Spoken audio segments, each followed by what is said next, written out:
Hello friends. Nifty में आज wider CPR का फॉर्मेशन था। जैसे कि आप देख सकते हैं, प्राइस की ओपनिंग आज सीपीआर के बीचों बीच खुली थी। प्राइस की ओपनिंग जो है वो पिवोट पॉइंट के ऊपर में हुई थी।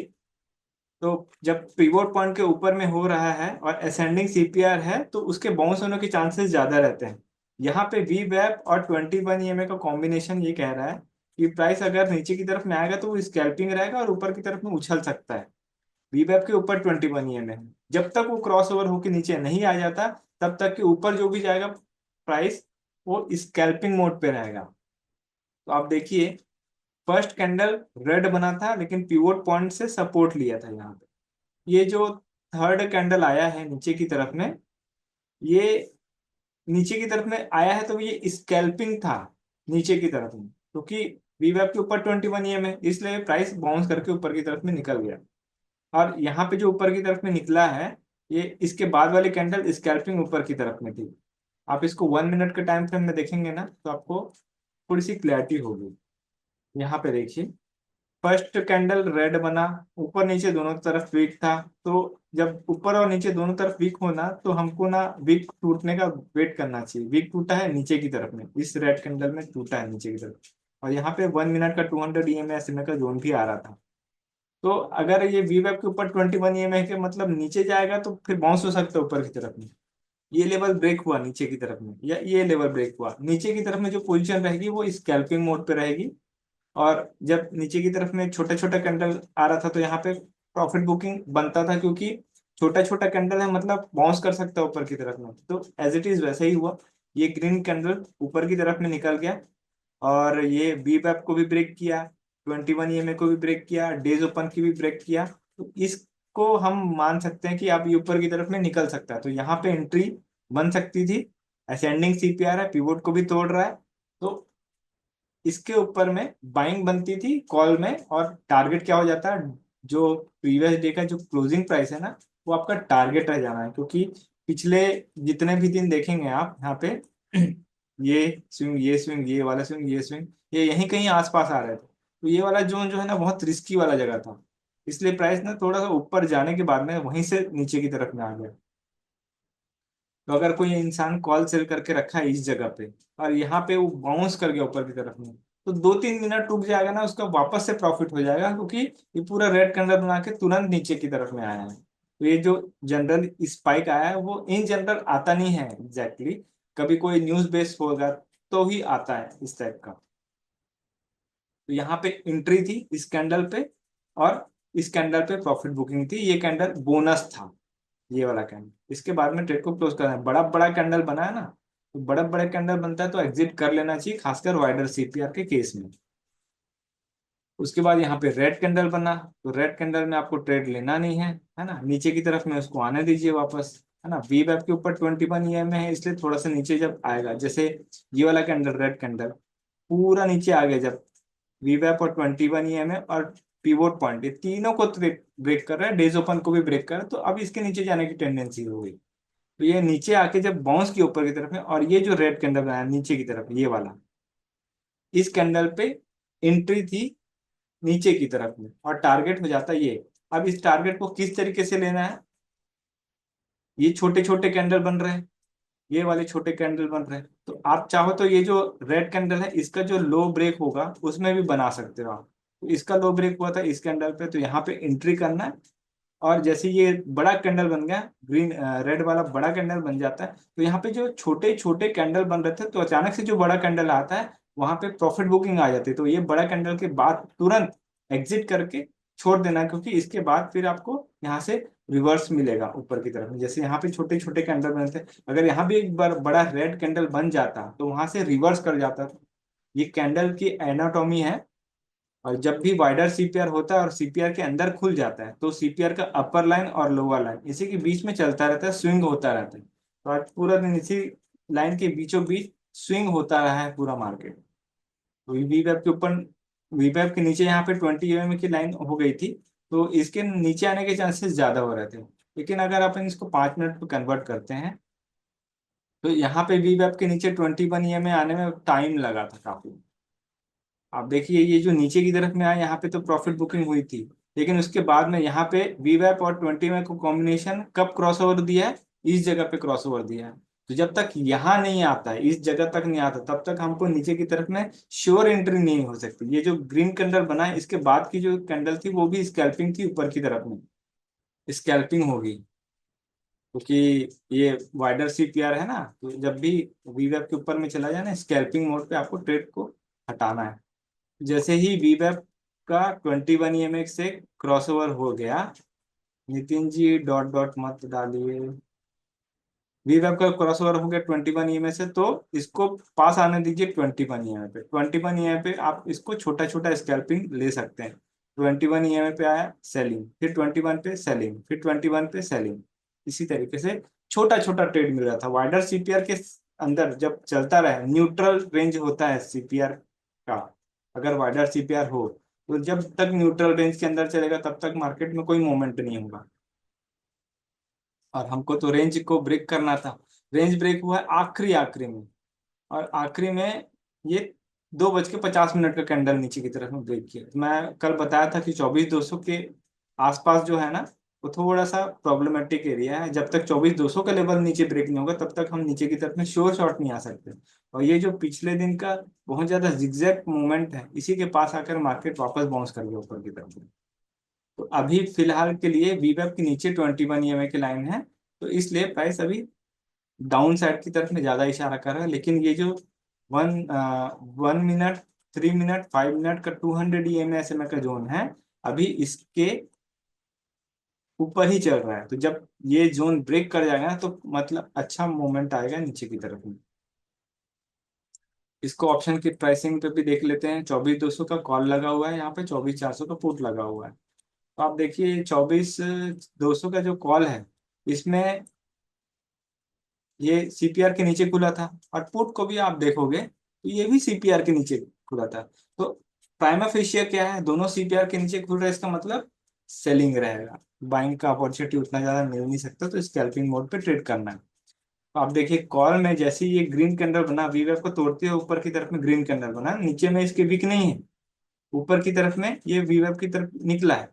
तो इसका फर्स्ट टारगेट क्या हो जाएगा ऊपर की तरफ में, जो ईएमए की लाइन आ रही है, ये ईएमए फॉलिंग चैनल पैटर्न है ना, राइजिंग नहीं है। तो जैसे ही ये ईएमए के पास में आ जाता है या सीपीआर के पास में आता है, यहाँ पे एक प्रॉफिट बुकिंग बनता है स्कैल्पिंग मोड पे कॉल साइड में। जब तक 8, 13, 21 और 34 ईएमए की जो लाइन है वो पूरा क्रॉस ओवर होकर के ऊपर में नहीं आ जाता, तब तक कि ऊपर की तरफ में जो पोजीशन है वो शोर शॉर्ट नहीं बन सकती। और ईएमए लैगिंग होता है 1 मिनट के टाइम फ्रेम में, हम देख रहे हैं इसको। तो यहाँ पे स्कैल्पिंग ऊपर की तरफ में आई थी कॉल पे, और पुट में सेलिंग आई थी नीचे की तरफ। तो जैसे ये वी वेब के नीचे उतरा था ना, लेकिन यहाँ पे 8 और 13 EMA का जो कॉम्बिनेशन है, तो यहाँ पे आ गया था। तो पुट सेलिंग में थोड़ा सा रिस्की वाला जगह था यहाँ पे। ये जो रेड कैंडल बना है ये वाला, इसमें था नीचे की तरफ में स्कैल्पिंग, और यहाँ पे कॉल में बाइंग अप्रोच था। बट सडनली मार्केट में एक बहुत बड़ा उछाल आया कॉल साइड में। तो जैसे ही ये वी वेब के ऊपर में क्रॉस किया ना, ये वाले कैंडल पे क्रॉस किया, यहाँ पे फिर से ऊपर की तरफ में ट्रेड मिल गया। ये भी स्कैल्पिंग था ना, यहाँ पे एंट्री करना, इस कैंडल पे प्रॉफिट बुक करके निकल जाइए, क्योंकि ये वाला कैंडल आपको बोनस दे रहा है। तो बोनस में मिल रहा है तो ठीक है, नहीं तो कोई दिक्कत नहीं है। वीवेब के ऊपर 8 EMA की लाइन होना चाहिए और पूरा गोल्डन क्रॉसओवर होना चाहिए। तो ये तो सडनली स्पाइक आया है ना, बहुत तेजी के साथ में स्पाइक आया। कुछ ही लोग इसको पकड़ पाए हैं। तो यहाँ पे स्कैल्पिंग था, उसके बाद ये फिर से वापस नीचे आया, और ये जो रेड कैंडल नीचे की तरफ में गया है, यहाँ पे वी वैप 8, 13, 24 सब ब्रेक हो रहा है नीचे की तरफ में। तो यहाँ पे सेलिंग अपॉर्चुनिटी क्रिएट हुई नीचे की तरफ में। यहाँ पे आप देखिए इस जगह पे जो वी वैप के नीचे आया था कॉल पे, यहाँ पूरा ईएमए का लाइन नीचे की तरफ में आया नहीं था, लेकिन यहाँ पे ना पूरा गोल्डन क्रॉस ओवर नीचे की तरफ में हो गया, तो यहाँ पे सेलिंग का अपॉर्चुनिटी मिला था। और जैसे ही यहाँ पे सेलिंग का अपॉर्चुनिटी मिल रहा है, पुट में बाइंग का अपॉर्चुनिटी मिलेगा।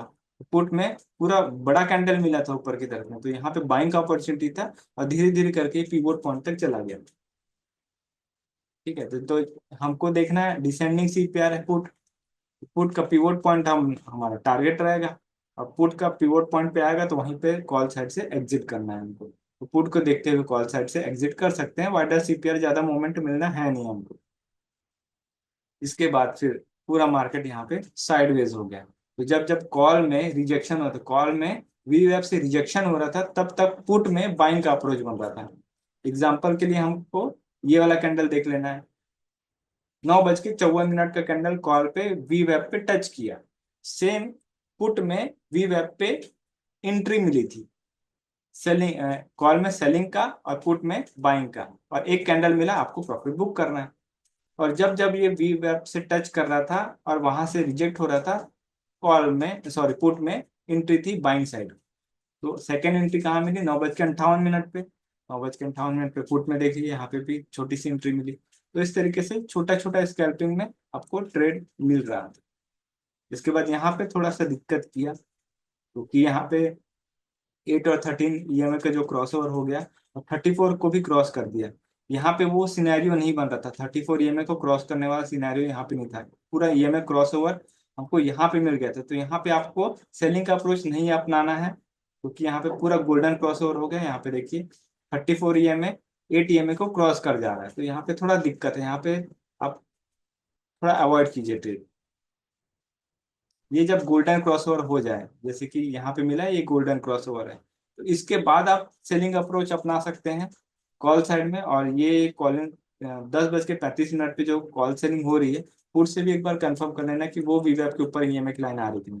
तो वीवैप के ऊपर ये टीएमए की वीवैप के ऊपर ईएमए की लाइन यहाँ इस जगह पे आ रही थी। तो ये वाला कैंडल था एंट्री का पुट में। छोटे छोटे कैंडल पे एंट्री कर सकते हैं, वीवैप आपका स्टॉप लॉस रहेगा। यहाँ पे छोटा छोटा एंट्री मिल करके आपको एक रिजिलेंट थोड़ा सा प्रॉफिट मिला ऊपर की तरफ में। तो यहाँ पे सेलिंग का अपॉर्चुनिटी था, सेलिंग आपको S1 पे क्लोज कर देना अपना पोजीशन, और पुट में यहाँ पे अपना पोजीशन क्लोज कर देना। तो एग्जिट पॉइंट कौन सा था? 11:28 का जो प्राइस था, कॉल से एग्जिट और पुट से भी एग्जिट। अगर कॉल सेल किए हैं तो यहाँ पे एग्जिट प्लान, और पुट से यहाँ पे बाइंग का एग्जिट प्लान। उसके बाद ट्रेड को छोड़ देना है, फिर लड़ना नहीं है मार्केट से। सेलिंग अपॉर्चुनिटी तो थी यहाँ पे, लेकिन ठीक है, यहाँ पे पूरा डिके ही हुआ है। आप एक लेवल तक ट्रेड ले लीजिए, फिर छोड़ दीजिए ट्रेड। आ जाते हैं हम कल का मार्केट कैसे रहने वाला। कल का मार्केट में ना, जो अभी सीपीआर बना है थोड़ा नैरो टाइप का तो है, इसको एवरेज सीपीआर बोल सकते हैं। इसमें जो सीपीआर की लाइन है और पीवट की लाइन आज की, वो एकदम फ्लैट हो रही है। तो इसको भी एक तरह से असेंडिंग सीपीआर ही मान सकते हैं फिलहाल के लिए। अब ये असेंडिंग सीपीआर में क्या होगा? अगर सीपीआर के ऊपर में चले जाता है तो फिर इसका टारगेट R1 हो सकता है। लेकिन ऊपर की तरफ में थोड़ा सा रिस्क आ रहा है, क्योंकि ऊपर में ये इस जगह पे, इस जगह पे और इस जगह पे सेलर्स हावी है। मतलब ऊपर की तरफ में ना किसी भी जगह से सेलिंग अप्रोच आ सकता है। फिर भी अगर ऊपर की तरफ में जाना है, अगर मार्केट में जंप मिलता है ऊपर की तरफ में, तो हमको R1 प्रीवियस हाई ब्रेक होना पड़ेगा। और R1 प्रीवियस हाई ब्रेक होगा तो फिर हमको ऊपर की तरफ में लेवल मिलेगा। लेकिन फिर भी R1 और R2 के बीच में प्रॉफिट बुक करने की कोशिश कीजिएगा, अगर ऊपर की तरफ में जा रहा है, क्योंकि ऊपर में सेलिंग प्रेशर है अभी भी। अगर हम इंस्टा ऑप्शन में जाएंगे ना, आपको दिखेगा 24,300 पे कॉल राइटर्स हैं, फिर 24,400 पे भी है, 24,500 पे भी है। तो ऊपर हर 100 पॉइंट में आपको सेलर मिल रहा है, इसलिए ऊपर की तरफ थोड़ा सा रिस्की है पोजीशन। लेकिन नीचे जाएगा तो हमको मिल सकता है, क्योंकि देखिए जो क्लोजिंग प्राइस है ना, आज की जो क्लोजिंग है वो कल के सीपीआर से नीचे बन रही है। तो अब ये जो सीपीआर है एक सपोर्ट का काम नहीं करेगा। अगर सीपीआर के नीचे खुल जाता है तब के केस में, और अगर प्राइस खुलते ही रेड कैंडल बना के नीचे आता है, तो फिर इसके नीचे जा सकता है। मतलब सीपीआर का लेवल ब्रेक होना चाहिए और आज का जो क्लोजिंग प्राइस है ना उसके भी नीचे जाना चाहिए, तब फिर मार्केट नीचे की तरफ में आ जाएगा। और अगर प्रीवियस लो ब्रेक कर जाता है, तब हमको फॉल मिलेगा नीचे की तरफ में। ये वाला टारगेट रहेगा पहला, 24,126 का लेवल दिख रहा है, या S2 का लेवल।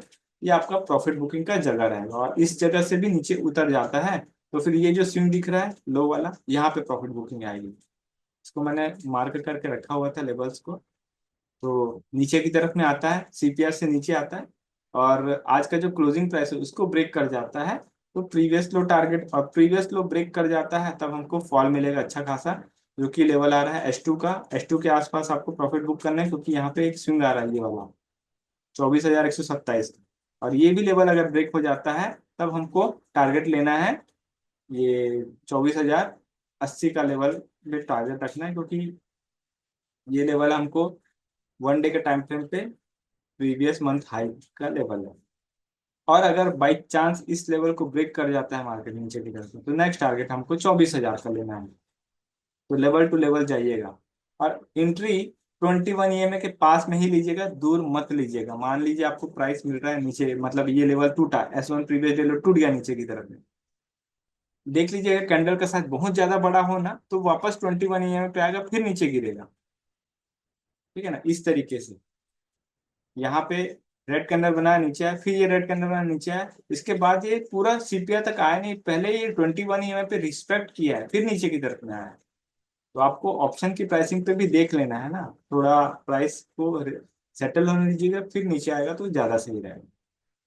1 घंटे के टाइम फ्रेम पे भी अगर अपन देखेंगे, तो अभी प्राइस R2 लेवल के नीचे चल रहा है, तो इसके नीचे जाने की उम्मीद है। ये 21 ईएमए थोड़ा सा सपोर्ट कर सकता है, लेकिन 20 ईएमए ब्रेक कर जाएगा तो फिर नीचे आ जाएगा। इसमें सेलिंग प्रेशर ऑलरेडी है। अगर इसको हम RSI को थोड़ा लगा के देख लेते हैं एक बार। RSI अभी स्ट्रेंथ नहीं दिखा रहा है, जब तक RSI 40 के पास में नहीं आ जाता ना, तब तक में बाइंग अपॉर्चुनिटी नहीं मिलेगी। अभी फिलहाल नीचे की तरफ में आ रहा है, आ सकता है नीचे। 1 डे का टाइम फ्रेम एक बार चेक कर लेते हैं। देखिए 1 डे के टाइम फ्रेम में अभी भी ये R1 लेवल से नीचे की तरफ में है, और स्ट्रेंथ नहीं है अभी भी। जब तक इसका हाई ब्रेक नहीं होगा तब तक ऊपर की तरफ में जाएगा नहीं। और ऊपर की तरफ में हमको लेवल पता है, मैंने एक लेवल को तो मार्क करके रखा है, और दूसरा लेवल ये वाला स्विंग है। ये जो स्विंग दिख रहा है, ये वाला स्विंग है। नीचे की तरफ में हमको प्रीवियस मंथ लो का लेवल मिलेगा। तो अब आता है हम इसके ऑप्शंस के प्राइसिंग के। निफ्टी का ऑप्शंस आ रहा है, 24,200 का कॉल देख लेते हैं। 24,200 का कॉल आप देखिए, डिसेंडिंग सीपीआर है। जैसे जैसे इन द मनी में आते जाएंगे, आपको थोड़ा सा फ्लैट सीपीआर मिलेगा, तो उसके ऊपर नहीं जाते हम। डिसेंडिंग सीपीआर है, वीवेब के नीचे 21 ईएमए की लाइन है, और प्राइस की क्लोजिंग सीपीआर से नीचे हुई है। मतलब ये वाला जो सीपीआर एक रेजिस्टेंस का काम कर सकता है। अगर प्राइस इसकी क्लोजिंग प्राइस से नीचे की तरफ में आ जाता है, तो फिर इसमें सेलिंग अपॉर्चुनिटी क्रिएट होगी। टारगेट इसका S1 रहेगा, और S1 प्रीवियस जो टूट जाता है, तब के केस में ये नीचे की तरफ में आ जाएगा प्राइस। लेकिन इसका जो सीपीआर है ना, थोड़ा वाइडर टाइप का, मतलब ये एक एवरेज सीपीआर से भी थोड़ा सा वाइडर टाइप का है, तो इसमें मोमेंट की एक्सपेक्टेशन कम है। डीके होगा तो डीके अच्छे खासे रेट से डीके होगा। अगर इसको ऊपर आना है, तो ये सीपीआर से ऊपर ग्रीन कैंडल बनना चाहिए, तब इसका टारगेट हो जाएगा R1 प्रीवियस जो है। R1 प्रीवियस जो है टूट जाता है, तो फिर आपको R1 और R2 के बीच में प्रॉफिट बुक करना है, बीच में। वैसे ही अगर हम निफ्टी का पुट ऑप्शन देखते हैं, निफ्टी का पुट जो है वो थोड़ा एवरेज सीपीआर पे आ रहा है। तो अभी प्राइस की क्लोजिंग सीपीआर से ऊपर हो रही है, मतलब सीपीआर एक सपोर्ट का काम करेगा, वीवेब के ऊपर 21 में। मतलब अगर प्राइस सीपीआर के ऊपर में रहता है, तो पहला टारगेट R1 प्रीवियस जो है ये। और अगर R1 प्रीवियस जो है टूट जाता है, तो हमको R2 का लेवल भी देखने को मिल सकता है, और R2 के लेवल से ऊपर R3 का लेवल भी देखने को मिल सकता है। मतलब इसमें मूवमेंट आने के फुल चांसेस है ऊपर की तरफ। और अगर सीपीआर से नीचे उतरता है, फिर डीके होगा ये। रेंज ब्रेक होना चाहिए, वो important. For advanced learning, join our master class, link in the description below. Friends, अगर आपको हमारा वीडियो कोर्स फ्री में चाहिए, तो नीचे दिए हुए डिस्क्रिप्शन में जो हमारा डीमैट अकाउंट का लिंक है, उससे आप अकाउंट ओपन कर सकते हैं, और नीचे दिए हुए व्हाट्सएप नंबर पर शेयर कर सकते हैं। इससे आपको हमारा कोर्स फ्री में मिल जाएगा, और आप हमारे व्हाट्सएप के लाइव ग्रुप में भी ऐड हो जाएंगे, ताकि आपका जो भी क्वेरी क्वेश्चन डाउट है उसे आप पूछ सकते हो और सही समय पे सॉल्व करा सकते हो। आपको हमारा वीडियो कंटेंट अच्छा लगा तो वीडियो को लाइक ज़रूर कीजिए, और चैनल में नए हैं तो चैनल को सब्सक्राइब कर लीजिए। Thank you. For advance learning, join our master class, link in the description below.